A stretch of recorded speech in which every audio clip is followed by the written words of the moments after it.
Salve, salve, caro programador! Estamos de volta. Hoje a gente vai passar sobre algumas características da biblioteca libgdx e eu vou mostrar alguns exemplos práticos. Primeiro, tratamento de arquivos. Então a gente tem os principais tipos que a gente usa no libgdx são internal, local e external. Então, internal vão ser todos os assets do jogo, que a gente já viu na última videoaula. Então, imagem, áudio. O local são arquivos pequenos, que a gente pode usar para o estado do jogo, para salvar quando o cara quer fechar o jogo e reabrir a partir daquele estado. Então a gente pode salvar o estado dele usando esse tipo local. E external, são para arquivos grandes, quando é alguma coisa mais robusta que a gente queira usar fora do nosso projeto. Então o módulo Files, ele permite que a gente leia um arquivo, escreva nele, copie um arquivo, mova, apague, liste arquivos diretórios, verifique se ele existe. Então tudo que a gente pode fazer usando um navegador de arquivos, a gente consegue usar com esse módulo através do código em Java. Então para verificar a disponibilidade de caminhos, a gente usa do módulo Files esses dois métodos, is external storage available, is local storage available, para verificar se ele vai retornar um boolean para a gente e a gente vai conseguir checar se a gente pode ou não armazenar. Para obter o caminho em formato de string, a gente pode pegar tanto o caminho externo quanto o local, com esses dois métodos de storage path. E para obter os gerenciadores, ou seja, um file handle para poder mexer e usar esses arquivos, a gente pode usar qualquer um desses quatro métodos, dependendo do tipo de arquivo que a gente for usar. As propriedades eu posso obter através dessas duas funções, verificar se um arquivo existe, se há um diretório ou não, ambos vão retornar um boolean. A gente pode listar todos os arquivos de um diretório a partir do método list. Isso vai nos retornar um array de file handle de novo. A gente pode obter a pasta py através do método parent, ou a pasta filha através do método child. Pode repassar o nosso file handle para alguém que queira carregar. Então eu posso dar um read string e ler o conteúdo de um arquivo texto, por exemplo, ou ler os bytes de um binário, um read bytes. Posso escrever no arquivo texto usando o método writeString a partir do meu file. Aquele boolean é para dizer se eu vou dar um append ou não. E a mesma coisa para os binários, eu posso gravar bytes com writeBytes. Posso apagar, copiar, renomear arquivos com o método delete para apagar, move_to para mover de algum lugar para outro, ou para outra pasta, ou rename para renomear. E o copy_to faz uma cópia do nosso arquivo texto. Nesse link aqui vocês podem dar uma olhada e ver em maiores detalhes essa parte de tratamento de arquivo. Para a parte de rede, não vou entrar muito a fundo, porque o nosso foco nem é fazer um jogo para rede, que vá funcionar via rede, mas aqui são as principais classes, tá, que vocês podem usar. Ele usa bastante requisições HTTP, ele permite requisições HTTP e suporte a sockets TCP, para a gente fazer a conexão entre cliente e servidor. E acessar navegadores também, a gente consegue abrir um link. Então essas são as principais classes que vocês podem usar.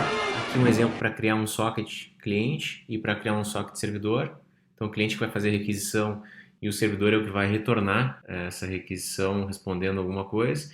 E a partir do método do módulo net, a gente também pode chamar o método OpenURI para abrir uma URL.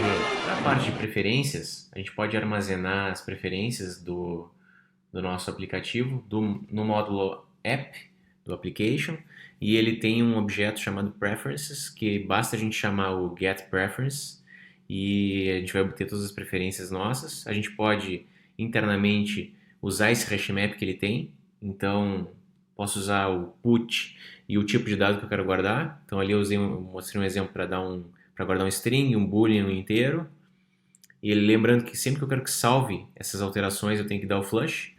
E quando eu quero obter alguma coisa, eu preciso passar a chave. Então, naquele caso ali, eu pego minhas preferências, estou obtendo da chave name o conteúdo que tem lá dentro. Já para a parte de entrada de dados, a gente vai entrar um pouquinho mais a fundo nela.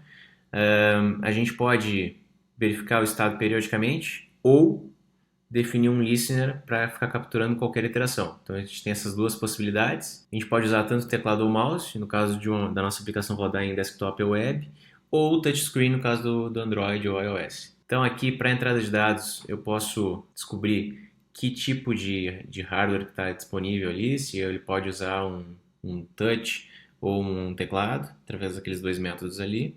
No caso do Android, para economizar energia, a gente pode desabilitar algumas coisas. Então ali eu desabilitei o accelerometer e o compass. No teclado a gente já viu um pouco disso, mas eu posso testar se uma tecla está sendo pressionada com o método skip rest. E dentro de keys eu tenho várias representações de todas as teclas do teclado. Então ali tem alguns exemplos, todas representadas por um inteiro, estático. Então ali eu tenho A, o Alt Left, B, assim sucessivamente. Quem quiser ver a lista completa, basta acessar esse link aqui. No caso do Touch, eu posso testar quais dos dedos que estão pressionados, com aqueles inteiros ali 0, 1 e 2, no método Touch, e o Just Touch para descobrir se algum já foi pressionado. Além disso, posso obter a posição XY e ver a pressão. Com aquele método Get Pressure, que eu posso ver quão forte a pessoa apertou.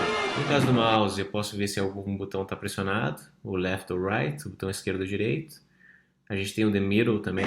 Para tratamento de eventos, eu posso ter um Input Processor, ou seja, eu implemento essa interface, e aí eu tenho todos aqueles métodos ali para cada uma dos eventos que podem ocorrer.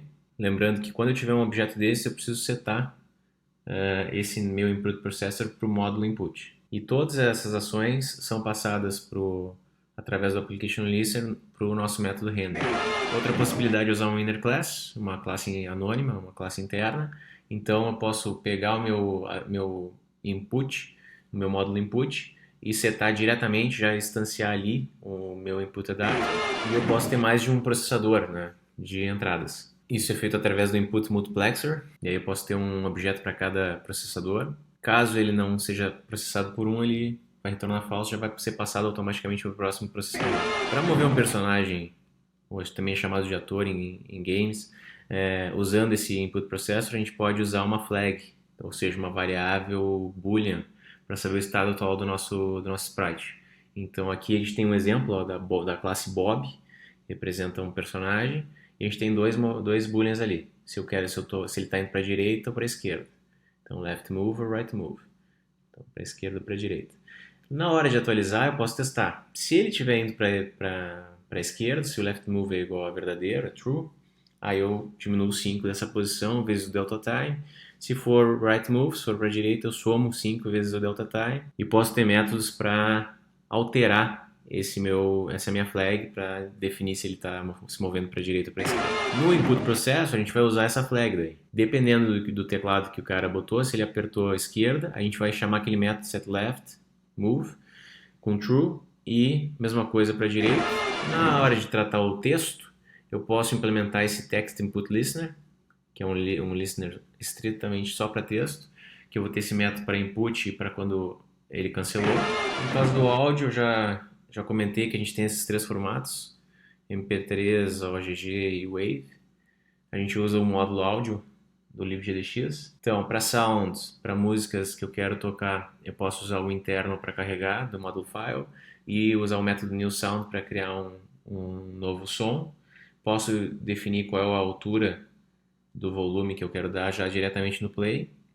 Posso dar um stop no meu sound a partir do ID dele, que ele retorna o ID quando ele cria. E posso alterar a velocidade, posso modificar o looping dele, dizer que ele vai rodar para sempre ou não. Posso dar um stop, dar um dispose para terminar ele. Mesma coisa para músicas, que são efeitos sonoros que a gente vai usar. Agora vamos dar uma olhada com calma em alguns exemplos interessantes. Então, como vocês podem ver, eu fiz um projetinho aqui bem legal, que eu tentei mostrar as várias facetas do LibGDX sem fazer um jogo completo, mas mostrando os códigos. Então o que eu tenho? Nesse programa principal, Desktop Launcher, eu fiz um switch case com as opções que o usuário quiser. Então eu fiz esse menu com todas as características que eu quero, todos os exemplos, cada um fazendo uma coisa diferente. E aí depois eu fiz um switch case com a opção que ele escolheu. Então se o cara escolheu, por exemplo, 14, ele vai lá para 14 e instancia um objeto da aplicação com essa classe, parte 14, com a configuração inicial. Então, o que tem nessa parte 14? Eu fiz um arquivo dentro do core lá, tem meus assets, tenho tudo que eu vou usar nos exemplos. E dentro da código-fonte tenho vários, aqui nesses exemplos mais complexos eu defini pastas para cada um deles.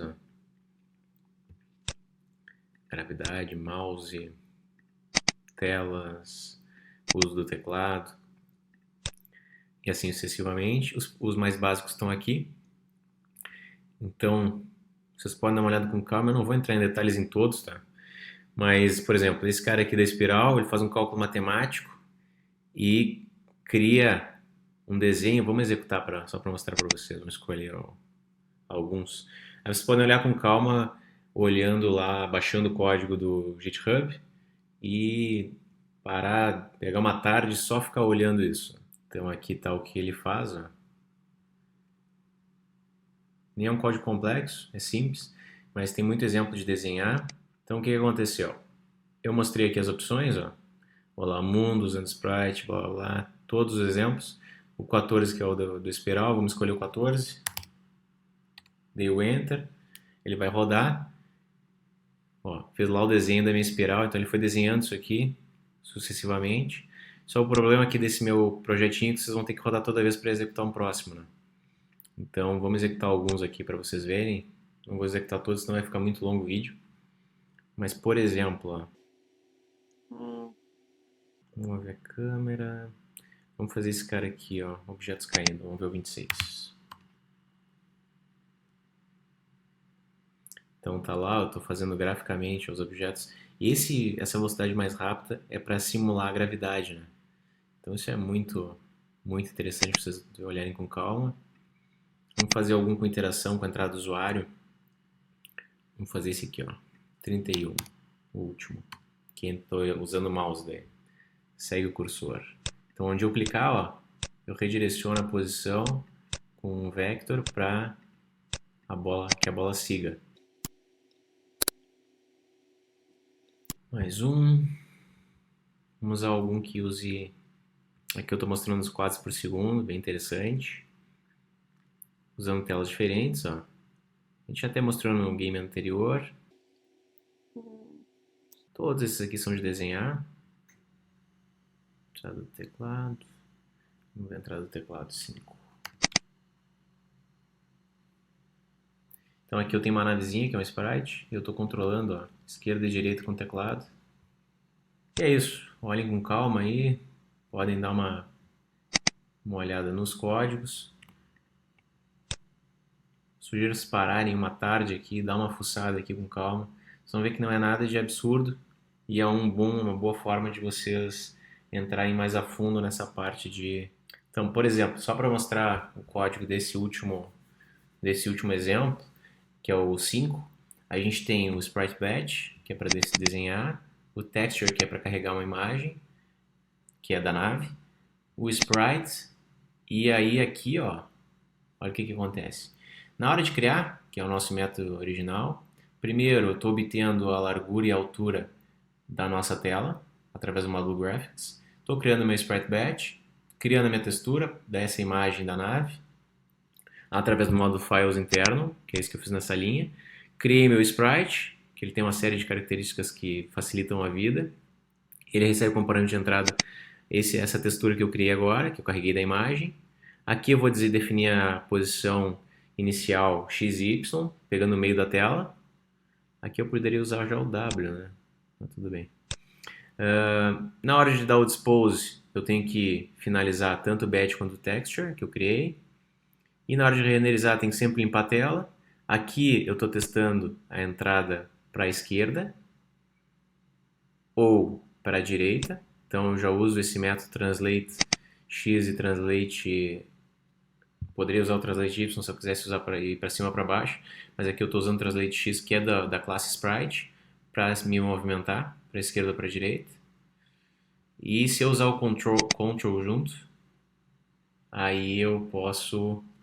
Aqui tem um bug, né? Right. Se eu usar o Ctrl junto, eu vou fazer a velocidade mais lenta. Não esquecendo que, tendo o nosso batch, eu preciso desenhar ele. Então aqui eu estou só limpando a tela, testando a entrada de dados e aqui redesenhando a nossa nave na nova posição. Os outros métodos podem ver que eu nem reimplementei. E valeu, até o próximo. Na próxima videoaula a gente vai começar a fazer, eu vou fazer uma minissérie de 5 vídeos para construir um game complexo, que vai ter, eu vou ter eu vou desenhar, eu não vou usar um sprite, então eu vou desenhar um bonequinho e lá do topo da tela vão cair pedaços de neve, icicles que eu chamei lá, e desses icicles, quando atingir o bonequinho, ele morre. Se ele conseguir desviar, vai aumentando a minha pontuação e eu vou construindo parte a parte o nosso joguinho esse, para vocês irem vendo como é que a gente consegue construir um jogo como esse. Então, espero vocês no próximo vídeo. Quem quiser receber a notificação, se inscreve e muito obrigado pela atenção.